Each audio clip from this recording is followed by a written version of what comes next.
بسم اللہ الرحمن الرحیم۔ صرف 5 منٹ کا مدرسہ قرآن و حدیث کی روشنی میں 148واں دن 28 جمادی الاولیٰ۔ نمبر 1، اسلامی تاریخ۔ غزوہ خندق میں صحابہ کی قربانی۔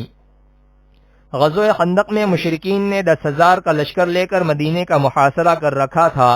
دونوں طرف سے تیر اندازی اور سنگباری کا تبادلہ ہوتے ہوئے 2 ہفتے گزر گئے تو قریش نے تمام فوج کو جمع کر کے حملہ کرنے کا منصوبہ بنایا۔ اتفاق سے ایک مقام پر خندق کی چوڑائی کم تھی تو عرب کا مشہور بہادر عمرو بن عبد ود اس کے ساتھیوں نے 2 گھوڑوں کو ایڑ لگا کر خندق کو پار کر لیا اور مسلمانوں کو 3 مرتبہ مقابلے کے لیے للکارا تو حضرت علی رضی اللہ عنہ مقابلے کے لیے آگے بڑھے۔ تھوڑی دیر دونوں نے اپنے اپنے جوہر دکھائے، بالآخر حضرت علی رضی اللہ عنہ نے اس کو نمٹا دیا۔ یہ منظر دیکھ کر مشرکین پر رعب طاری ہو گیا اور مقابلے کی تاب نہ لا کر بھاگ گئے۔ حملے کا یہ بڑا سخت دن تھا۔ کفار و مشرکین کی طرف سے نیزوں اور پتھروں کی بارش ہو رہی تھی۔ چنانچہ 1 ماہ کے طویل محاصرے کے بعد اللہ تعالی کی غیبی مدد آئی اور ایسی ٹھنڈی و تیز ہوا چلی کہ ان کے خیمے اکھڑ گئے۔ لشکروں میں افراتفری مچ گئی۔ موسم کی سختی، کھانے پینے کی قلت کی وجہ سے وہ مجبور ہو کر بھاگ گئے۔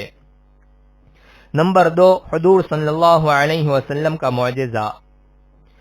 دانتوں کے درمیان سے نور نکلنا۔ رسول اللہ صلی اللہ علیہ وسلم کے سامنے کے دونوں دانت کشادہ تھے۔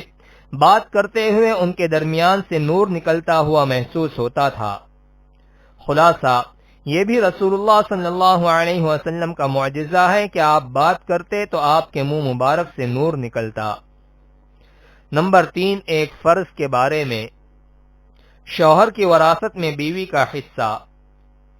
قرآن میں اللہ تعالی فرماتا ہے، ان عورتوں کے لیے تمہارے چھوڑے ہوئے مال میں 1/4 حصہ ہے جبکہ تمہاری کوئی اولاد نہ ہو، اور اگر تمہاری اولاد ہو تو ان کے لیے تمہارے چھوڑے ہوئے مال میں 8واں حصہ ہے۔ ان کو یہ حصہ تمہاری وصیت اور قرض کو ادا کرنے کے بعد ملے گا۔ فائدہ: شوہر کے انتقال کے بعد اگر اس کی کوئی اولاد نہ ہو تو بیوی کو شوہر کے مال کا 1/4 حصہ دینا، اور اگر کوئی اولاد ہو تو 8واں حصہ دینا ضروری ہے۔ نمبر 4، ایک سنت کے بارے میں۔ غم کے وقت یہ دعا پڑھے۔ رسول اللہ صلی اللہ علیہ وسلم نے غم و مصیبت کے وقت اس دعا کو پڑھنے کے لیے فرمایا، انا للہ و انا الیہ راجعون، اللہم اجرنی فی مصیبتی واخلف لی خیرا منہا۔ ترجمہ: ہم سب اللہ کی ملکیت میں ہیں اور اسی کی طرف جانے والے ہیں۔ یا اللہ، تو مجھے میری اس مصیبت میں ثواب دے اور مجھے اس سے بہتر بدلہ عنایت فرما۔ نمبر 5، ایک اہم عمل کی فضیلت۔ اللہ کے راستے میں موت آنا۔ رسول اللہ صلی اللہ علیہ وسلم نے فرمایا، جو اللہ کے راستے میں قتل کیا جائے یا اس کو موت آ جائے تو وہ سیدھا جنت میں جاتا ہے۔ نمبر 6، ایک گناہ کے بارے میں۔ سرگوشی کرنا۔ قرآن میں اللہ تعالی فرماتا ہے، ایسی سرگوشی یعنی خفیہ مشورہ صرف شیطان کی طرف سے ہے جو کہ مسلمانوں کو رنج میں مبتلا کر دے۔ وہ اللہ کی مشیت و ارادے کے بغیر مسلمانوں کو کچھ بھی نقصان نہیں پہنچا سکتا اور مسلمانوں کو اللہ ہی پر بھروسہ رکھنا چاہیے۔ نمبر 7، دنیا کے بارے میں۔ آخرت کے مقابلے میں دنیا سے راضی ہونا۔ قرآن میں اللہ تعالی فرماتا ہے، کیا تم لوگ آخرت کی زندگی کے مقابلے میں دنیا کی زندگی پر راضی ہو گئے؟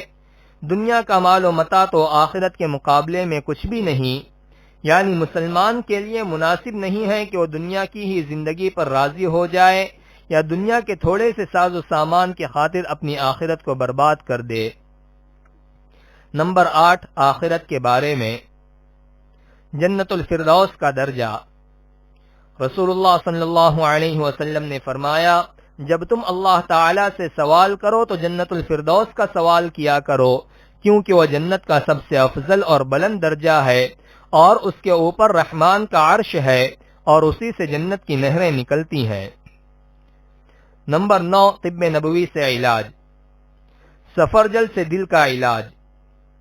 حضرت طلحہ رضی اللہ عنہ فرماتے ہیں کہ میں رسول اللہ صلی اللہ علیہ وسلم کی خدمت میں حاضر ہوا تو آپ صلی اللہ علیہ وسلم کے مبارک ہاتھ میں ایک سفرجل تھا۔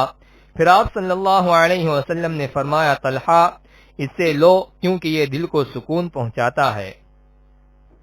نمبر 10 نبی صلی اللہ علیہ وسلم کی نصیحت۔